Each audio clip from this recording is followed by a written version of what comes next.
She grew up believing that no was a dangerous word, not because anyone told her that directly, but because of how the world reacted every time she tried to set a boundary. She learned early on that a no from her caused disappointment, raised eyebrows, questions, silence, or worse, that heavy look of subtle disapproval that made her feel she had done something wrong. So she adapted. She learned to say yes, even when her heart said, "I can't." She learned to help, even when she had nothing left to give. She learned to stay available, even when she was exhausted. She learned to carry burdens that were never hers to carry, not because she wanted to be a martyr, but because she was raised to be helpful, kind, soft, responsible, the one who shows up, steps in, fixes things, fills gaps, and takes care of everyone else. It was never explicitly demanded of her, but it was quietly expected. She was praised for being the good girl, the dependable one, the one who always said yes, without hesitation. And praise, she discovered, can be a subtle form of training. People admired her helpfulness, so she gave more of it. People appreciated her sacrifice, so she sacrificed more.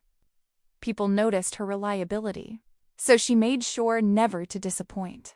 Little by little, she learned to silence her own needs, to meet the needs of everyone else. Every time she tried to say no, she felt that familiar ache in her chest, as if she were betraying someone, as if she were doing something selfish, as if she were letting the world down. So she justified herself. She explained. She apologized. She defended her reasons. She softened her voice. She tried to make her boundaries look gentle, reasonable, acceptable, as if saying no required permission. And every time she explained herself, she felt smaller, like she was asking for something she didn't deserve. She didn't realize that she was apologizing for having limits. She didn't realize that she was trying to earn the right to protect her own energy. She didn't realize that she was asking for approval, to take care of herself.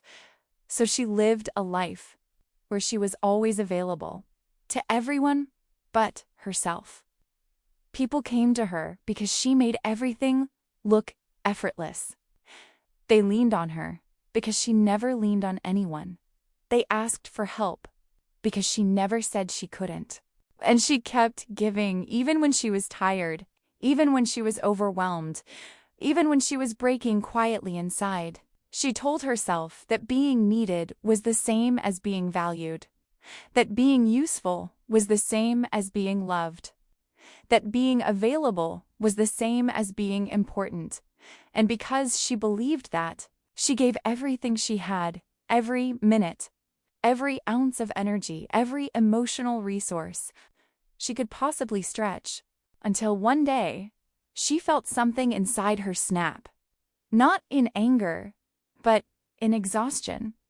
She woke up tired, not physically tired, soul tired, empty tired, the kind of tired that comes from being everything to everyone for far too long. And the truth she had avoided for years finally whispered its way into her heart. You don't have to earn your right to say no.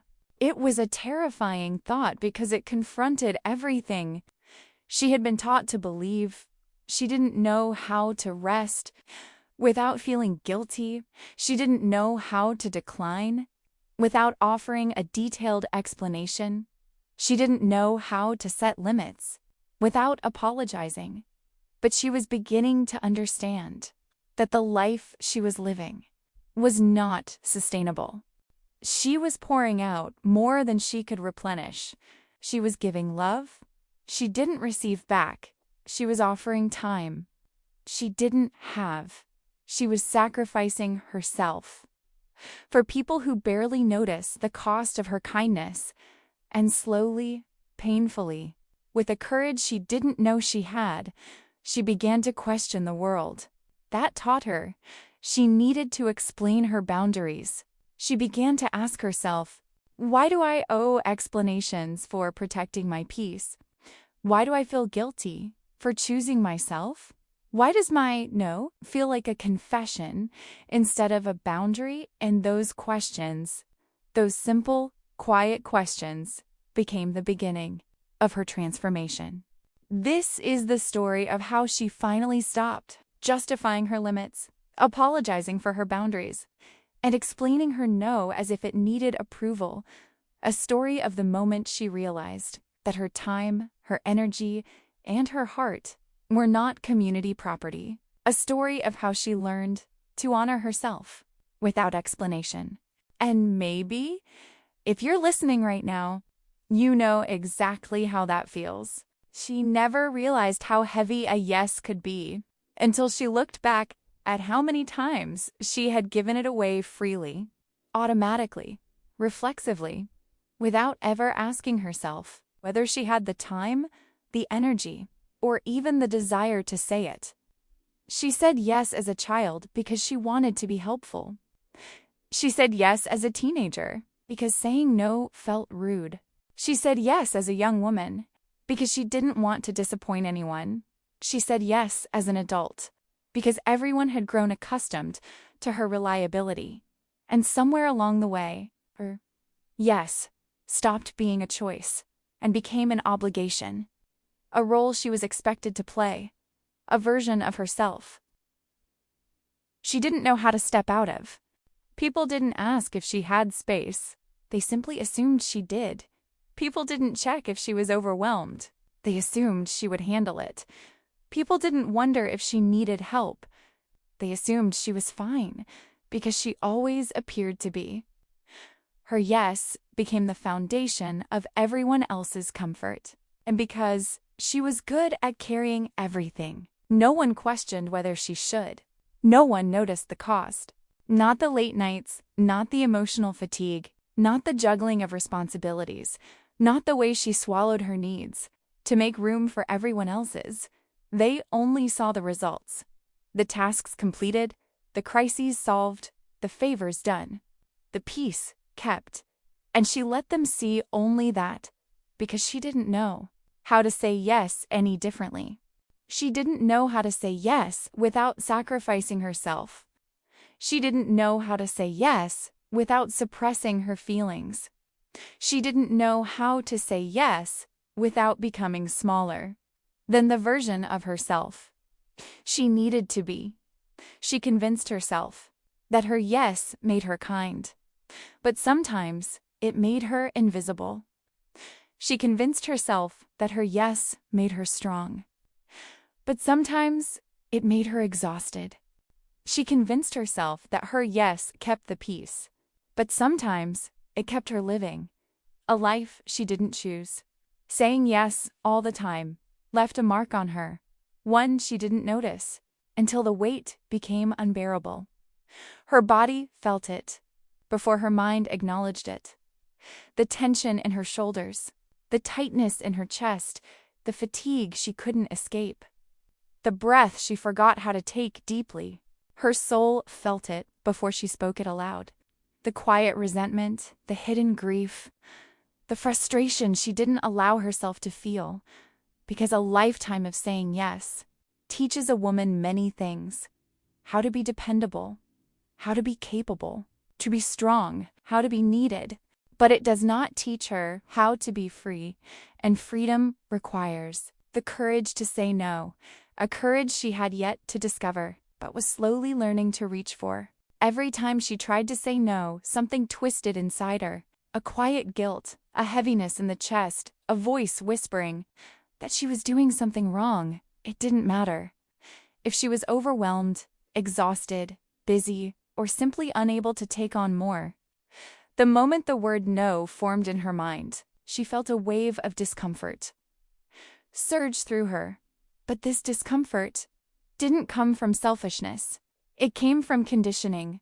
She had been taught, implicitly, subtly, repeatedly, that goodness meant availability, that kindness meant compliance, that love meant sacrifice, that saying yes made her valuable, and saying no made her difficult. So she associated boundaries with disappointment. She associated rest with irresponsibility. She associated self-care with guilt. Even when she needed to say no, even when her plate was overflowing, even when her body was begging her to stop, she pushed herself to say yes, because the alternative felt like letting someone down. She feared being misunderstood. She feared being judged. She feared being seen as selfish, rude, cold, unkind. The irony was heartbreaking. She believed everyone deserved compassion, except her. When she thought about saying no, 1,000 imagined consequences filled her mind. What if they think I don't care? What if they get upset? What if they stop asking me for help? What if they distance themselves? What if they think I'm not a good person? And beneath all those questions lived the one she never said aloud. What if my value disappears when I stop saying yes? She didn't realize that her fear of saying no was not rooted in selfishness, but in years of being praised for self-neglect. No one ever taught her that boundaries are not rejection, they are protection. No one taught her that no is not unkind, it is healthy. No one taught her that she was allowed to choose herself without apology, so she kept stretching herself thin, pouring into everyone else from a cup she never refilled, saying yes, while her soul whispered over and over again, "This is too much." But she muted that whisper, believing her exhaustion was a sign she needed more strength, not more boundaries. She couldn't see yet that saying no was not a betrayal of others. It was an act of loyalty to herself, and it frightened her, because she had spent her entire life believing her worth came from how much of herself she could give away. She didn't know that her value was never meant to be measured by her exhaustion. She didn't know that boundaries were not walls but doors that let her soul breathe instead of suffocating under the weight of expectations. But she was slowly learning, slowly seeing, slowly awakening, and what felt wrong at first would one day become the most necessary act of self-respect she had ever learned. It didn't happen in a dramatic moment. It wasn't during a crisis. It wasn't in the middle of a confrontation. It wasn't planned, rehearsed, or expected.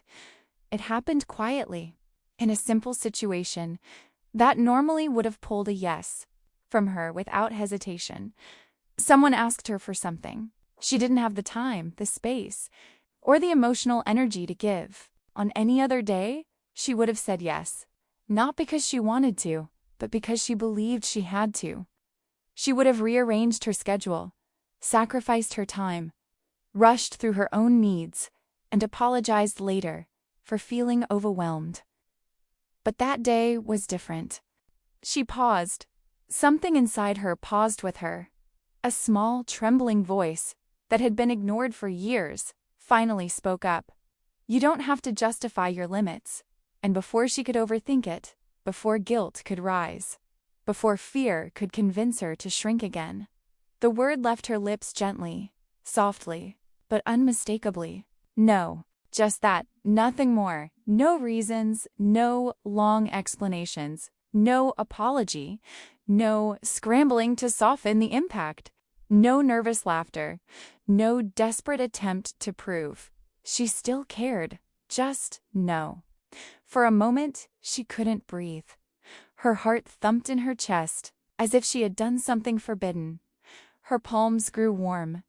Her mind waited for the familiar panic, the guilt, the regret, the urge to take it back. But none of that came. The world didn't fall apart. The person she said no to didn't collapse in disappointment. They didn't accuse her of being selfish or unkind or unreliable. They simply nodded and moved on. And in that moment, she felt something she hadn't felt in a very long time. Relief, a strange, almost foreign sense of peace, settled over her chest, not because she refused, but because she honored herself. She didn't betray anyone. She didn't hurt anyone. She didn't disappoint the world. She simply protected her own energy for the first time in years. And in that small, quiet moment, she learned something transformative. Saying no is not an act of rejection. It is an act of self-respect. She realized that not every request required her obedience. Not every expectation required her sacrifice. Not every need required her as the solution. She realized she could say no and still be a good person. She could say no and still be loving. She could say no and still be kind. She realized she didn't owe anyone a detailed explanation to make her boundaries acceptable. She realized that her no was valid all on its own. It was a small moment, but it changed something in her, softly, profoundly, permanently. It was the first time she heard her own voice and believed it deserved to be honored. And from that day on, she began to understand that she didn't need permission to protect her peace. She never expected freedom to feel like silence, not the uncomfortable silence she used to fear, the one that made her rush to fill the space with apologies, details, excuses, anything to soften the boundaries she was trying to set. But a different kind of silence, a peaceful one, a liberating one, a silence that came when she said no and didn't explain. At first, it felt unnatural, like she was leaving something unfinished, like she had forgotten a step, like she was doing something wrong. Explaining herself had become so automatic, so ingrained, so deeply tied to her sense of goodness, that removing the explanation felt almost rebellious. But with each boundary she set, something inside her shifted. She began to feel lighter, not because life became easier, but because she stopped carrying the emotional weight of managing everyone else's reactions. For the first time, she realized how much energy she had spent trying to be understood, trying to be seen as reasonable, trying to avoid disappointing people. She didn't understand until then that explaining her no wasn't just draining. It was a form of self-abandonment. Every time she explained why she couldn't do something, she was really trying to prove she still deserved kindness, even when she wasn't giving herself away. But when she stopped explaining, truly stopped, she discovered a freedom she didn't know she was missing. She learned that she could say no without providing a justification. She could protect her peace without apologizing for it. She could honor her limits without defending them. She could rest without proving she earned it. She could withdraw without fearing she'd be misunderstood. She could be unavailable without feeling guilty. And the more she practiced this quiet, courageous act of saying no without explanation, the more she realized how much of her life had been lived for other people's comfort instead of her own well-being. She no longer rehearsed her boundaries in her head. She no longer felt obligated to soften her voice. She no longer feared being perceived as cold. She no longer shaped herself to be more acceptable to those who benefited from her not having limits. She became whole again, not harder, not colder, not distant, just whole. Her no longer sounded like guilt. It sounded like truth.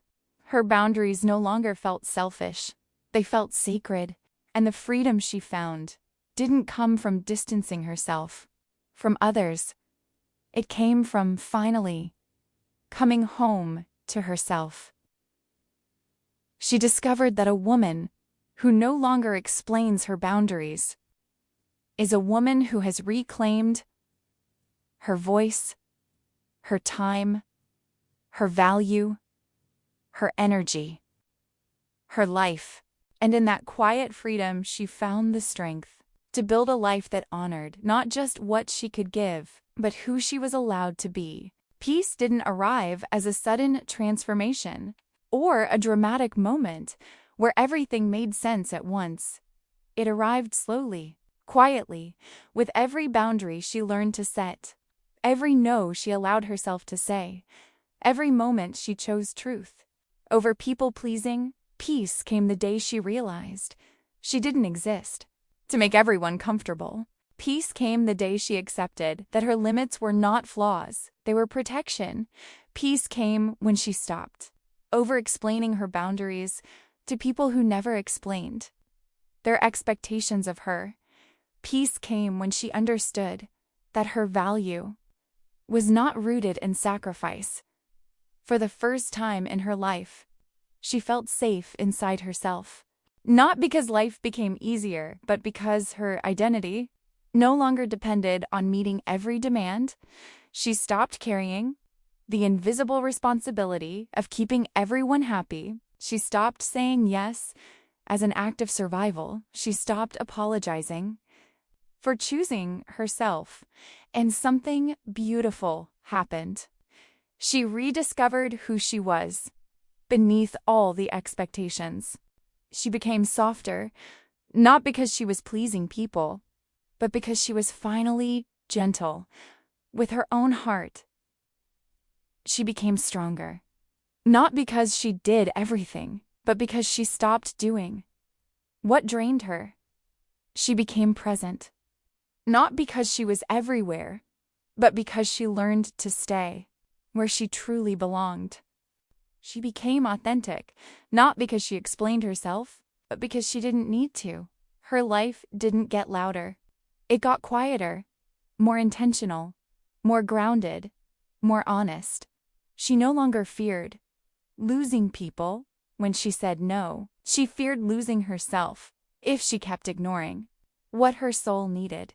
And that shift changed everything. Now, when she says no, it isn't a rejection. It is an affirmation. I matter.